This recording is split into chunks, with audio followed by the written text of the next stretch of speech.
It's Easter Sunday, and we're trying to beat the crowd to go to the Colosseum, and then we're gonna go to the Roman Forum, and then the Pantheon. It's 7:30 a.m. right now. There's pretty much nobody on the street, except some like residents. We see very few tourists, so hopefully there's no line to the Colosseum, but we'll see. It's just around the corner from here. This is the Palazzo Venetia, and we were here when we first arrived here, and it was so crowded. But right now there's nobody.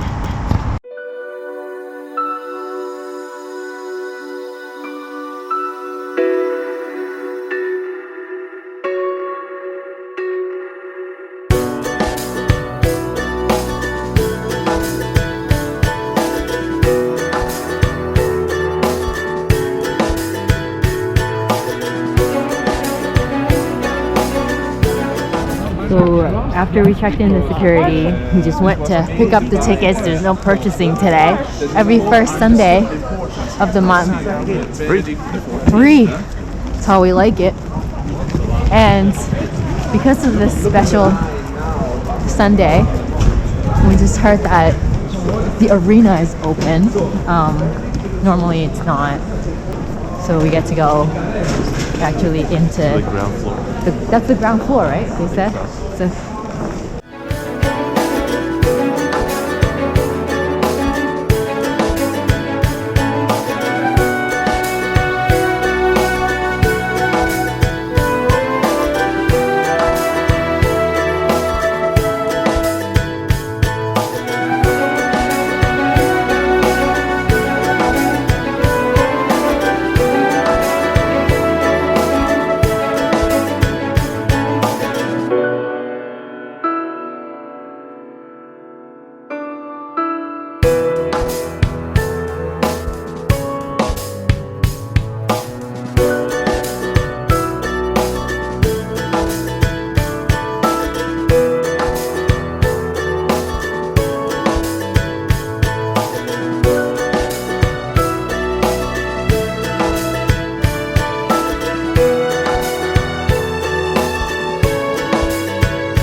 we're inside the Colosseum, and you can see in front of us there's walls for the rooms that used to exist, where it used to house the gladiators and the animals before the show.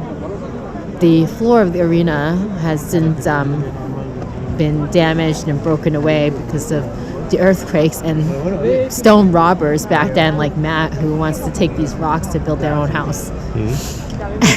And you can see the ruins up there, where all these archways were like entrances back then, and the seats are also been damaged and gone, so you can't see any of the seating anymore.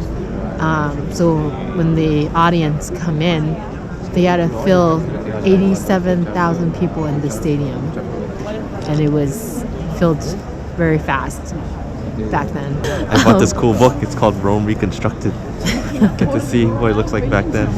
And yeah, so we looked at that, and that's where we learned our facts. I don't know why I bought it though. I don't know how to read, but it has nice pictures. But you knew that it was called Rome Reconstructed. How did you know? You told me. So the different levels in here are for like the senators gets the best seating, and then the knights, and they added the level, like the most highest level they added later on, and it was for like the women and the poor. A lot of the sections didn't have any seating, for they had to stand, and they had like or it would be like really, really slim seating in the upper level. I wonder what happens if you were pregnant. And you say prego, and someone will give up your seat. So yeah, there's coins over there. And we didn't have breakfast today, so we had to leave really early. gonna get brunch, I guess, at Prezzemolina, this place that's near about 6-minute walk from the Colosseum. And you can see the pizza. It's very different from back in the US, and you order by weight. 100 grams is like €2.20. Nothing like pizza and beer for breakfast. Italian beer. And I got pepperoni. See the slice, how big the slices are. How big pepperoni is. Yeah, the sliced pepperoni. And what did you get? Got the quattro cheese, 4 cheese, and the just regular cheese. Okay. See how it tastes. It's really good. I was not a fan of like square pizza. I just have a prejudice against square pizza, so I didn't know how I would feel about it, but this is definitely really good. The pastas are very crispy, and the cheese on top is like just right. Top layer. The cheese is very crispy.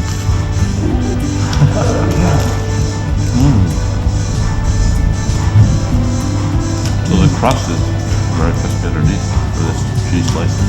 That was my pepperoni now. Yeah, my pepperoni is a lot more crispy crust compared to yours. Better that one, yeah. Yeah, but yours, the cheese. Crispy on the top. The cheese taste is really good. It's so different from like back in the US. So don't be turned away by this size, by the shape of the pizza. It's more of the story. So what was that? The total was 18.8 euros, I think. Or got my Italian beer, had a drink. And I got a soda. It's like $22 USD. So we made it inside Roman Forum. It's right across from the Colosseum. And this is where a lot of the Roman ruins that are left over. Right in front of us, it's the Arch of Titus. It signifies the Roman emperor's victory over Judea in the 70s. AD 70. You remember, why didn't you say anything? I just did. You just made fun of my video.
We're entering what's formerly known as the Roman Forum area. This is where in the old Roman times a lot of the government is going on over here. A lot of the structure is like ruined, and a lot of these columns are still standing but with no buildings behind it. The book that Matt got, you can actually see there used to be buildings. I can't read. Why do you want to say that? You can see that there were buildings behind it, just like this one here.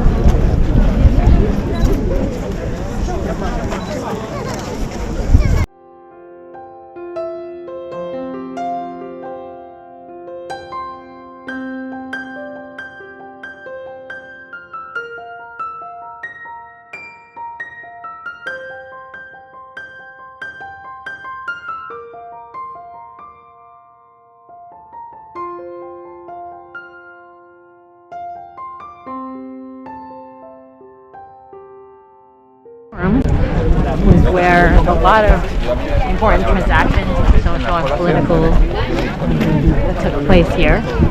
And back then, because as you can see, it's in the valley. It's like much lower down than where we were earlier, which was the Palatine area.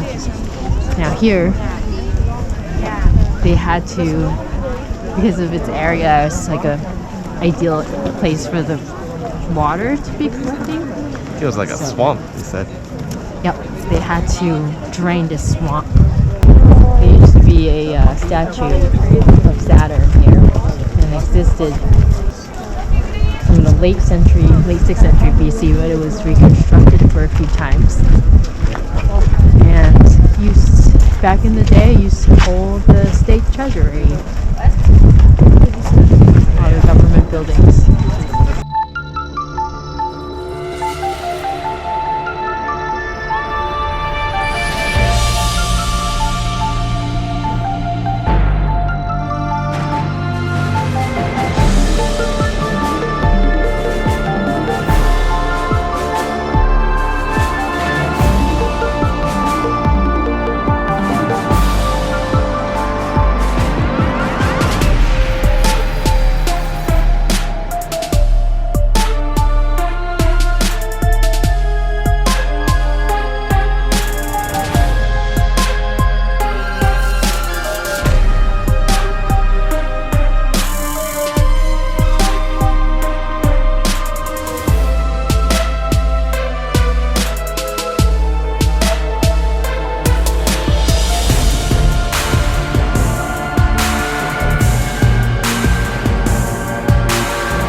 We finally made it into the Pantheon about 5 minutes before they were going to shut off the line.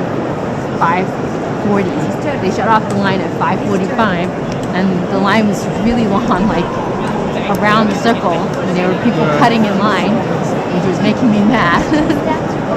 But we made it in here. The Pantheon.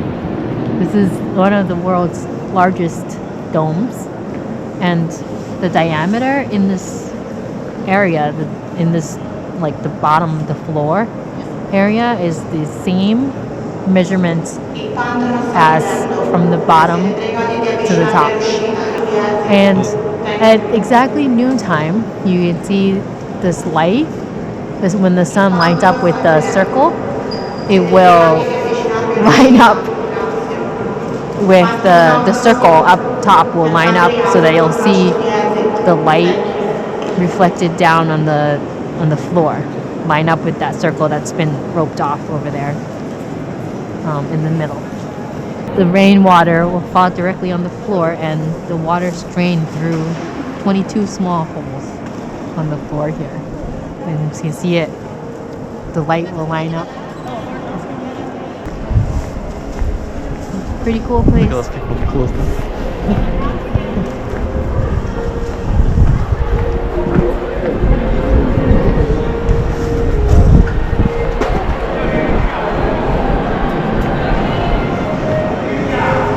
Now we're gonna go over to Piazza Navona, about 5-minute walk from here. And yeah, the Pantheon, you have, it's also the burial place of Raphael.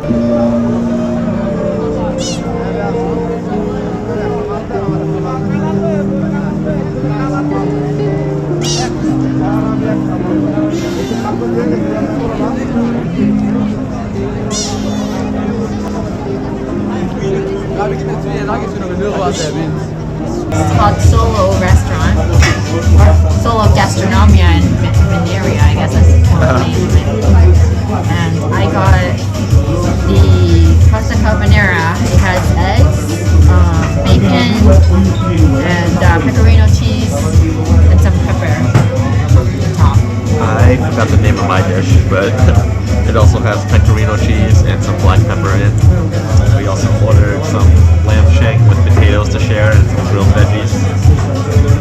They brought this pasta out and lots of cheese on it, which I like. The cream looks very, very good. Let's see.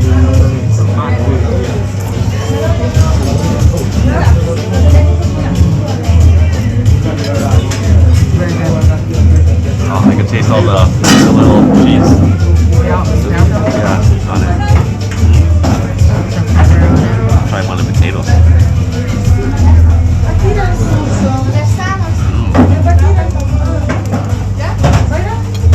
So it looks like what? All the veggies are zucchinis? Eggplant. Some zucchini and eggplant. Oh, that's eggplant. I don't know my veggies.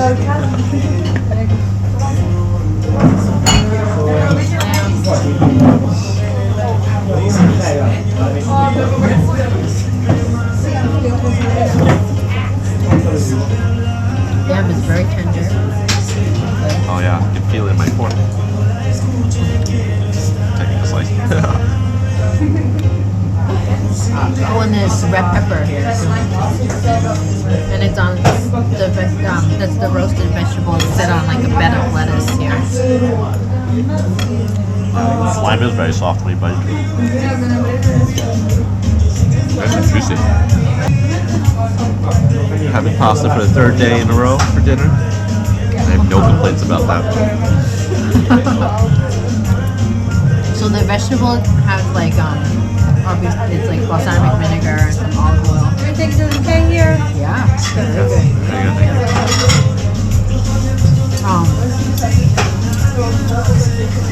There's balsamic vinegar, like scattered on there. Veggies are a bit cold though. It's cold, parts of it. Yeah. Kind of like a salad. Yeah. I think there is like salad underneath it. Yeah.